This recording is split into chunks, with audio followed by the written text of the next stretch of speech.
सुप्रभात बच्चों। आज हम लोग पठन करने जा रहे हैं पाठ संख्या 14 का। पाठ का शीर्षक क्या है? बिल्कुल सही, नटखट चूहा। चलिए अब हम लोग पठन का कार्य आरंभ कर देते हैं। बच्चों, एक था चूहा, बहुत ही नटखट और बड़ा ही चालाक। कुछ न कुछ शरारत करने का उसका हमेशा मन करता रहता था। एक दिन उसने अपने दिल में सोचा, आज मैं शहर जाऊंगा। बारिश के कारण बिल से बाहर निकले बहुत दिन बीत गए हैं। घर में बैठे बैठे दिल घबरा गया है। नटखट चूहा झटपट तैयार होकर शहर की ओर निकल पड़ा। वह मस्ती से झूमता हुआ चला जा रहा था कि रास्ते में उसे एक बड़ी सी कपड़े की दुकान दिखाई दी। दुकानदार अपनी दुकान खोलकर अंदर जा ही रहा था कि नटखट चूहा भी चुपचाप उसके पीछे अंदर चला गया। जैसे ही दुकानदार अपनी जगह पर बैठा, उसकी नजर चूहे पर पड़ी। दुकानदार ने कहा, अरे तू मेरी दुकान में क्या कर रहा है? चल भाग यहां से।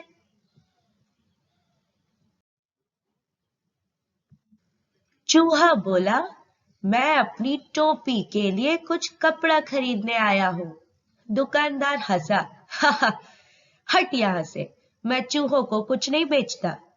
चूहा गुस्से में बोला, तुम मुझे कपड़ा नहीं बेचोगे? दुकानदार बोला, भाग यहां से, बेकार मेरा समय बर्बाद न कर। चूहा चिल्लाया, तुम मुझे कपड़ा देते हो या नहीं? दुकानदार बोला, नहीं, बिल्कुल नहीं।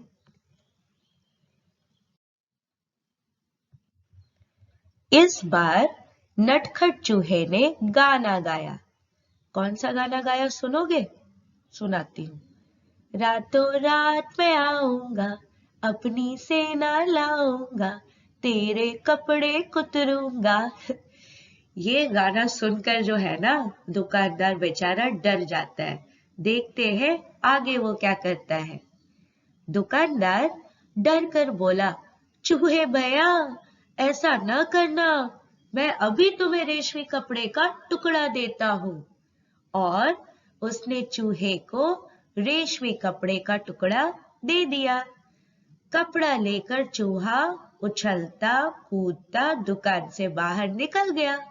फिर वह एक दर्जी, यहाँ पर नुक्ता दिया है तो ज होगा दर्जी, और ज के ऊपर रेफ है, तो जिस अक्षर के ऊपर रेफ होता है, हम उस शब्द को पढ़ते वक्त उस अक्षर के पहले र लगाते हैं। तो ज के ऊपर रेफ है तो ज के पहले र आएगा, इसलिए दर्जी। ठीक है, दर्जी की दुकान में आ पहुंचा।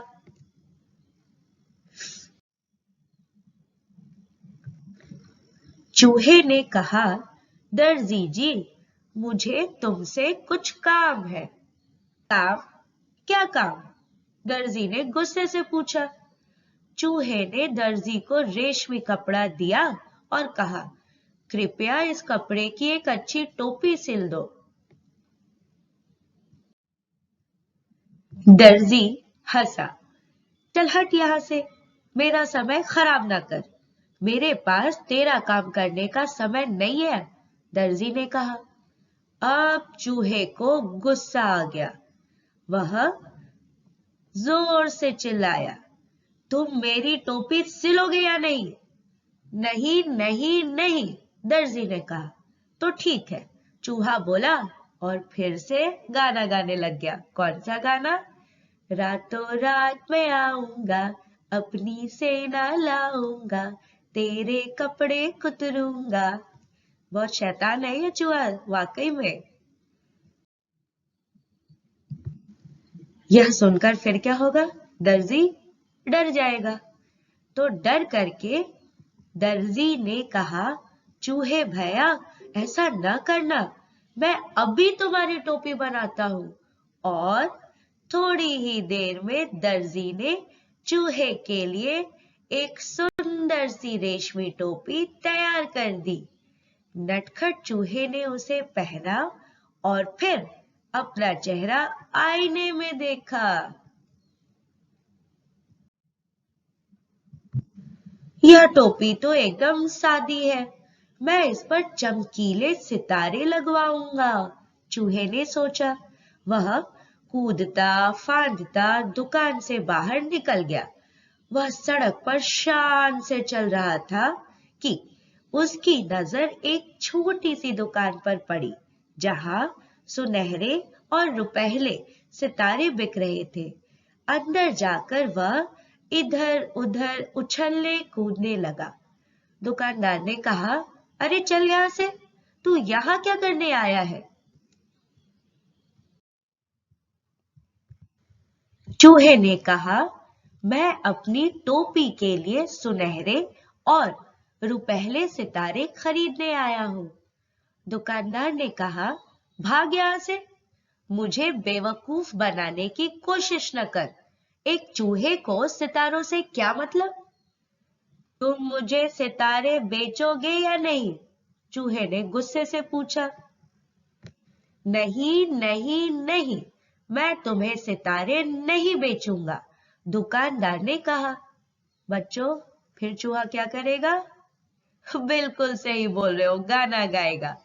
फिर चूहे ने उत्तर दिया, रातों रात मैं आऊंगा, अपनी सेना लाऊंगा, सारे सितारे बिखेरूंगा।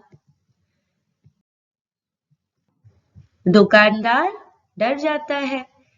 डर करके क्या कहता है ये हम लोग देखते हैं। तो यहाँ पर लिखा है, दुकानदार ने कहा, चूहे भैया ऐसा न करना, मैं तुम्हारी टोपी के लिए रंग बिरंगे सितारे दे दूंगा, और यही नहीं, उन्हें तुम्हारी टोपी में टाक भी दूंगा।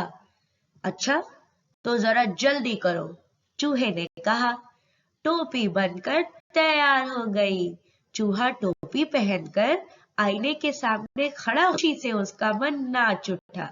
वह सोचने लगा, मैं भी किसी राजा से कम नहीं हूं, मैं अपनी सुंदर टोपी किसे दिखाऊं? चलो, अपनी चमकीली टोपी राजा को ही दिखाता हूं।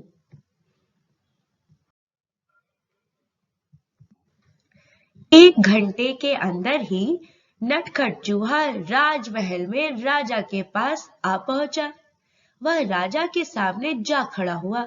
राजा अचानक चूहे को देखकर बहुत हैरान हुआ। उसने पूछा, अरे तुम यहाँ क्या कर रहे हो? चूहे ने कहा, महाराज, पहले यह बताइए कि मैं इस टोपी में कैसा लग रहा हूं? राजा ने जवाब दिया, वाह, तुम तो एकदम राजकुमार लग रहे हो। चूहा झटपट बोला, अच्छा, तो फिर उतरो गद्दी से, यहां मैं बैठूंगा। राजा को हंसी आ गई। उसने कहा, भाग यहां से, मेरा सिंहासन चूहों के लिए नहीं है, केवल एक राजा ही इस पर बैठ सकता है। चूहे ने पूछा, तो क्या तुम मुझे अपनी गद्दी नहीं दोगे? बिल्कुल नहीं, मैं तुम्हें अपना सिंहासन नहीं दूंगा, राजा ने उत्तर दिया। तो तुम नहीं उतरोगे? चूहे ने फिर से पूछा। नहीं नहीं, राजा अपनी बात पर अड़ा रहा। राजा ने आदेश दिया, पकड़ लो इस चूहे को। सिपाही चूहे को पकड़ने दौड़े। चूहा सरपट उनके बीच से निकल गया और सिपाही एक के ऊपर एक गिर पड़े।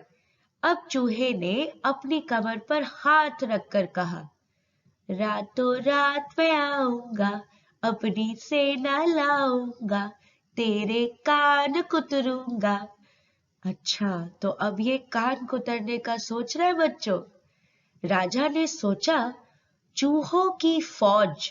अच्छा, यहाँ पर फिर देखिए बच्चों, फ के नीचे में नुक्ता है, तो ये क्या है? फ। ठीक है, फौज। अगर यहाँ पर नुक्ता नहीं होता तो क्या हो जाता? फ, फौज। नुक्ता है तो फ, फौज। ठीक, चूहों की फौज तो पूरे महल को तहस नहस कर देगी। वह डर से कांपने लगा। चूहे ने फिर कहा, रातों रात में आऊंगा, अपनी सेना लाऊंगा, तेरे कान कुतरूंगा। राजा डर से कांपने लगा। कांपती आवाज में उसने कहा, चूहे भैया, तुम बेकार में नाराज हो रहे हो। मैं अपनी गद्दी से अभी उतरता हूँ और तुम शौक से जितनी देर चाहो इस पर बैठ सकते हो। चूहा बहुत खुश हुआ। शान से वह सिंहासन पर बैठ गया और काफी, यहाँ पर भी देखिए बेटा, फ के नीचे नुक्ता है तो वर्तनी बिल्कुल अच्छे से ध्यान में रखोगे। काफी देर तक वहां आराम करता रहा। रात जब काफी बीत गई, वह गद्दी से कूदकर नीचे आया और खुशी खुशी अपने घर को चल दिया। उसने शान से अपनी चमकीली टोपी अपने सभी साथियों को दिखाई। सभी दोस्त उसकी कहानी सुनना चाहते थे। बच्चों, आपको इस नटखट चूहे की कहानी सुनकर मजा आया? मुझे तो बहुत मजा आया।